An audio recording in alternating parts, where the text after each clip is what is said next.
Welcome in to another episode of the Motorcar Marketplace podcast.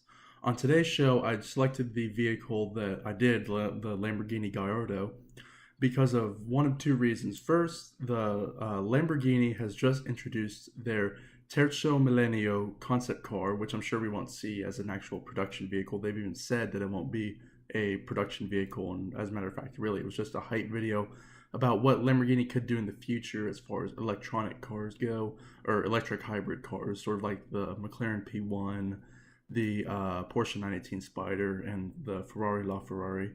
So what those companies have done, and Lamborghini is trying to show what they can do as well.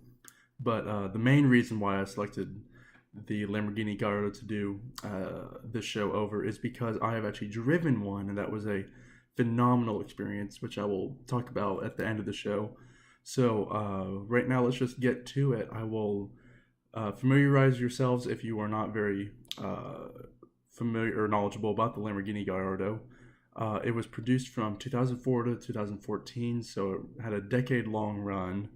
And during that time, about 14,250 Gallardos were made, and of those around 14,000, about only 3% of them were manual transmissions. So I've read. I don't. Of course, like the Ferrari F430, there are no actual public production figures, especially when it comes to manual transmission models. So that is a shame. But this is a vehicle that has had a ton of updates over the years. And as a matter of fact, Lamborghini Gallardos, there are about 25 different variations of them, ranging from prototypes, race cars, special editions, and even police cars for the local area. So the Lamborghini Gallardo has had a ton of separate updates and changes, and you could purchase one that really a regular Lamborghini Gallardo is almost not even a regular one anymore. It's a little exclusive if it isn't a Super Leggera or Super Trofeo version. But anyway, I will just highlight a couple of those major updates and what the base car came with and the years that changed for it. So the Lamborghini Gallardo, released in 2004, originally came with a 500 horsepower, 5-liter V10 engine. And then in 2006, they decided that that wasn't enough, so they gave it 513 horsepower, as well as a lower gear ratio as well, or lower gearing, which is an update that really improved the vehicle and made a lot of buyers very happy with Lamborghini. And also in 2006, the Spider, or as Americans know it, the convertible version, was introduced, and that could also be had with a manual transmission.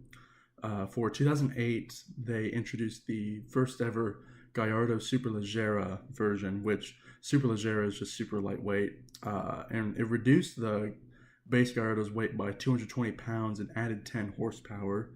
So it was a lighter car and a faster car at that. And with this vehicle, the buyers were given the E-gear, which is the automatic transmission as standard. But buyers could also swap out for a manual transmission. However, I'm not really sure how common a manual transmission Gallardo is. I don't think that any came out after 2009. So that is a very rare vehicle, and I've yet to see if anyone have actually been sold like that.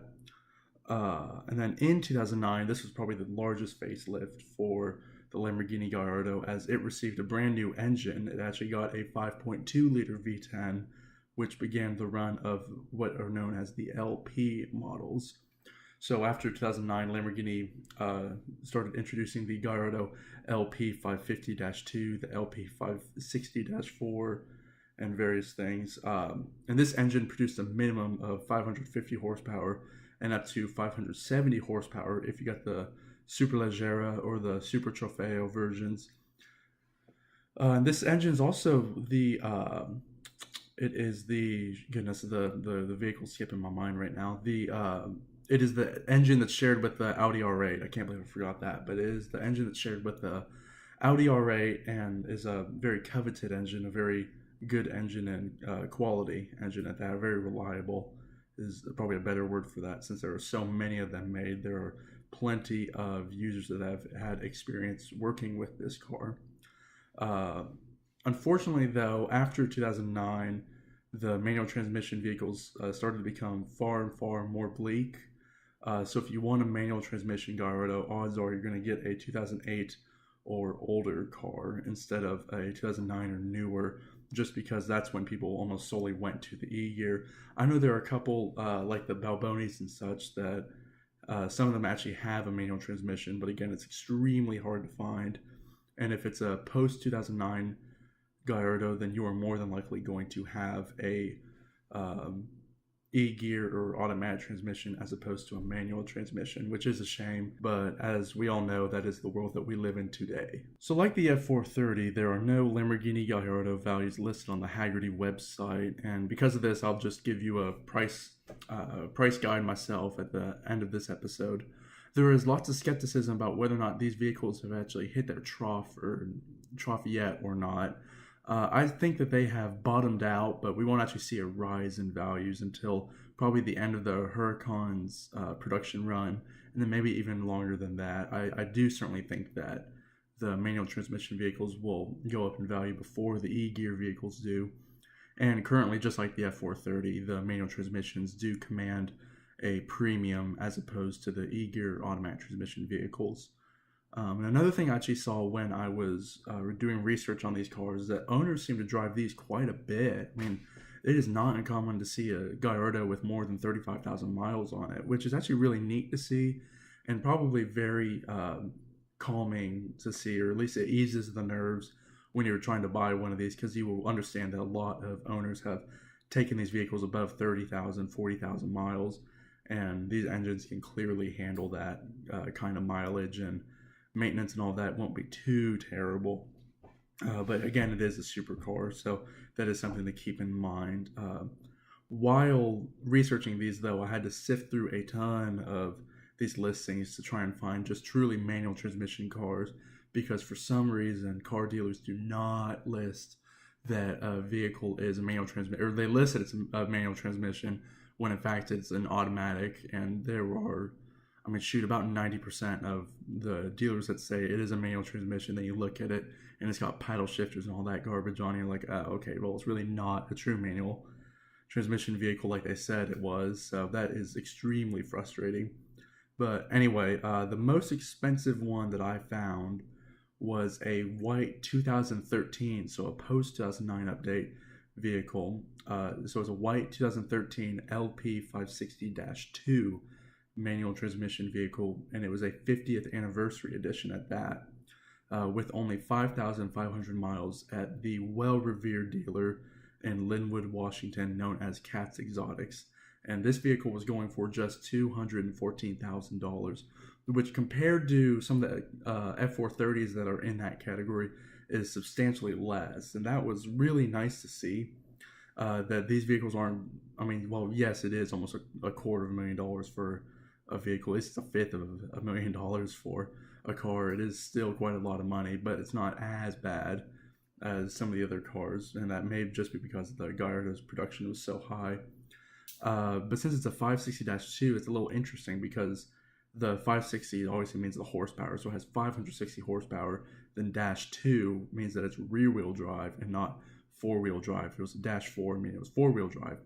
So that is a little bit different because the majority of the 560s were four-wheel drive vehicles, and this 560 is just a rear-wheel drive vehicle. So I think that adds to the exclusivity of it, as well as the fact that it's a 50th anniversary edition. So again, a 2013 LP 560-2 50th anniversary edition for $214,000 at Katz Exotics.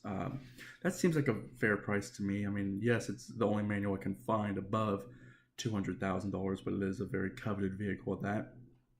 And then another note here is that Beverly Hills Porsche actually has basically an identical one. I mean, it has white exterior, black interior, same mileage, all of that, and is going for the exact same price as well. So I found that very interesting. Again, these are the only two cars that I could find that were 2009 or later Gallardos in a manual transmission. Then on the other end of the spectrum, the cheapest Gallardo I could find with a manual transmission was a silver 2004 Gallardo with 41,600 miles. So obviously this person, the previous owner, got to drive it a ton. And this car is for sale at Jordan Motorcars in San Antonio, Texas for $85,000. As you may guess from the mileage, it isn't the cleanest Gallardo in the world, though, as it is certainly a driver and maybe even a fair quality vehicle. But for $85,000, that's not a bad price at all, especially for a manual Gallardo. I'm sure it needs a little bit of maintenance as far as the engine and all that go, but that is not a bad price for that quality of a vehicle.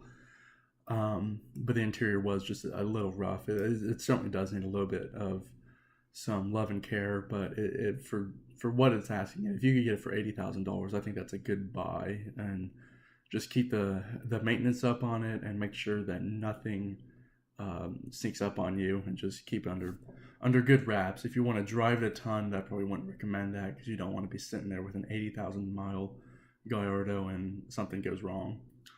The most notable of these Gallardos that I found, though, was one for sale at a dealership called Dream City Auto Sales, who claimed to be the #1 diesel truck dealer in Oregon with 150 gas and diesel trucks. And trucks was spelled in all caps there for some reason, so they emphasize that they sell trucks, as well as the fact that they have a low APR rate. But anyhow, this dealer has a 2013 Gallardo Spider LP 560 with just 5,350 miles on it, and an asking price of $170,000. And they actually had it listed as a manual, but really it was an e-gear, so I fell for that trick as well, as I thought this was a true manual. Then you review the pictures, and under closer examination you find out that's an e-gear, so that was something that really upset me. But I was very surprised to see that such a dealer had a high quality vehicle, since their used car section had vehicles for under 5,000, 10,000, 15,000. So I'm assuming it's the owner's vehicle, or maybe someone he knows and he's selling it for them. But that was just the most notable find out of today. And then as for the middle of these Gallardos, these manual transmission Gallardos, you could find a pre-2009 Gallardo all day long for the $105,000 to $130,000 range, and each of these would have under 30,000 miles, and some came as low as the low teens, like $11,000 or $12,000, or 12,000 miles, excuse me, for a Lamborghini Gallardo pre-2009, but with a manual transmission, which was very neat. So I'll go ahead and put an example of that up from a dealer known as the Calabasas Luxury Motor Cars onto the show notes page. And I'll go ahead and put all these other listings I've discussed on the show notes page as well. Hopefully those examples gave you a good idea of what to expect for as far as pricing goes for a manual Lamborghini Gallardo. And now I'll just give out my pricing estimates. For a fair one, I would expect to spend under $90,000. The one at Jonathan's in San Antonio appeared to be in some loving, but was certainly a good driver. But I would say that falls under the fair category as far as supercars go. For a good condition manual Gallardo, I would expect to spend between $100,000 and $110,000. I think there were a couple for $108,000, $109,000 with around 30,000 miles on them that were in manual transmissions and in pretty decent shape. So that would be what I expect to spend as far as a good quality one.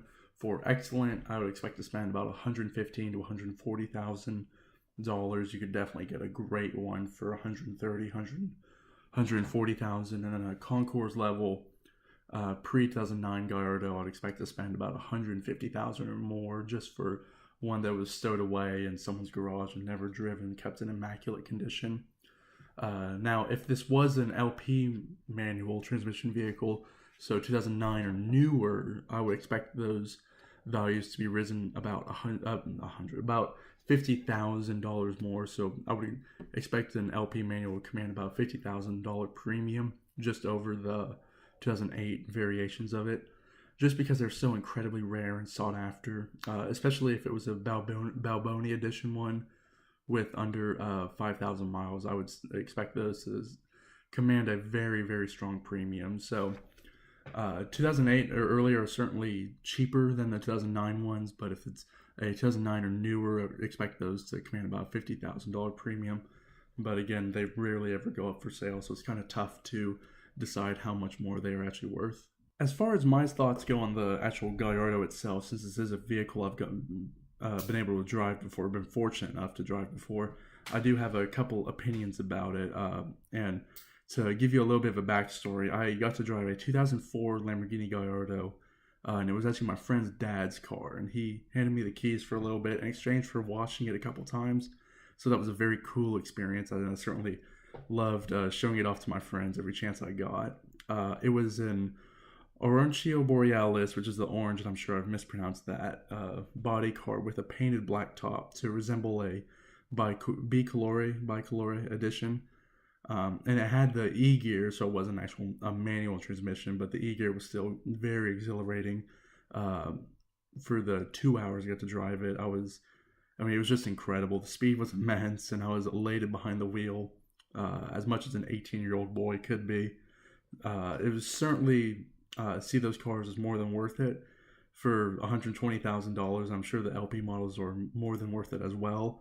But just driving a Lamborghini was one of the probably top 5, top 10 moments of my life. That was just the coolest experience in the world. So if you get the opportunity to do it, I'm more than highly recommend doing it. It's just incredibly, incredibly fun and incredibly cool to do. So that'll do it for today's episode. Thank you so much for listening. The Motorcar Marketplace website will be coming very soon, and that means I will be able to offer marketing services to owners in East Texas, Houston, and Dallas. So please spread the word if you know of someone who's thinking about selling their collector car and may need some help, because I can certainly do that. Be sure to like our Facebook and Instagram pages as well. And if you want to follow me personally, I can be found at LawMacMoore across all social media platforms. Again, my name is actually Mac Moore as well. If you have a vehicle that you want me to discuss on a future episode, then please let me know. And as always, thanks for listening, and stay tuned for next week's show. Until then, I'll see you there. Goodbye.